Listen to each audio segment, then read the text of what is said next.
an idea of the Impact Resources website and why we've established it. Let's have a little walkthrough. Let's take a video walkthrough of the website so that you can see what it looks like and get a sense of the tools and resources available to you on that site. Here you have the landing page. On the landing page, you will see we have, this is essentially an introduction and a background section. We have the Science Communication Toolkit, the Digital Toolkit, the Literature Review and Impact Research section, and then we have the Useful Documents and Frameworks section. We also have a news feed here where we provide information about new tools, new resources, and new platforms, and also calls for proposals and so on as well that are related to science engagement. We have an events section, and we take news feeds from our social media platforms, the HSRC's formal social media platforms. The Science Communication Toolkit as such provides all the fundamentals about science communication, as well as tips in terms of identifying your target audience, how many words should a news article contain, how can I use stories, and how to take a photograph if you don't have a photographer with you, how to take your own photographs to accompany your articles, and all the fundamentals are there. The Digital Communication Toolkit provides information about profiling yourself in the digital space and why you should. And it looks at different levels at which you can profile yourself. You can make a choice as a researcher what sort of presence you'd like to have. We provide some ideas and inspiration. We provide links to colleagues, blogs, and so on, people who are doing this really, really well. And so we provide a little bit of inspiration there. And then we look at how you need to balance visibility and credibility in the social media space. And we look at some of the risks involved as well. We thought it important to explain how to harness social media for impact. And within that section, we provided information on suitable platforms, and we selected the most prominent platforms and the most relevant platforms to scholars. So you'll see a section on Twitter. We provide some tips and tricks.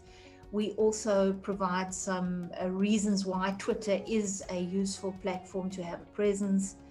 And we also provide, you'll see there's a list of colleagues who are on Twitter. Their Twitter handles are listed. So please pop into that page and follow all the colleagues who are listed there. We have a section on Facebook as well, because we believe that's another very prominent and useful platform. You can look at information about using Facebook to recruit participants to a study. We provide information on using Facebook to enhance engagement with society. And again, we use some examples of colleagues who've done fantastic work using Facebook.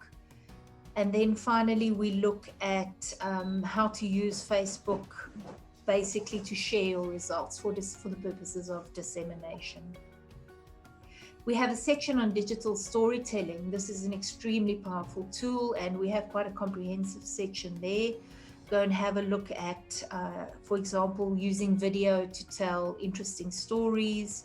We also, again, provide links to videos done by colleagues who've really done extremely well in this regard.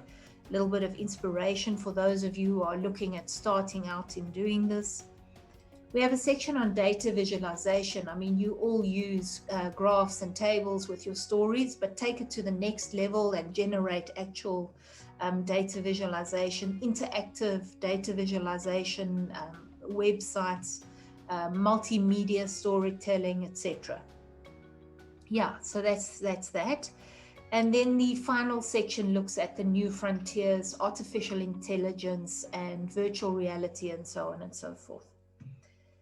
I'd just like to pop into the literature review section to remind you that we have a section there listing research impact related outputs that have been produced by the HSRC. And then finally, our useful documents and frameworks section, where we provide, for example, a reminder in terms of why you as a researcher are expected to communicate your work via, for example, South Africa's science engagement strategy.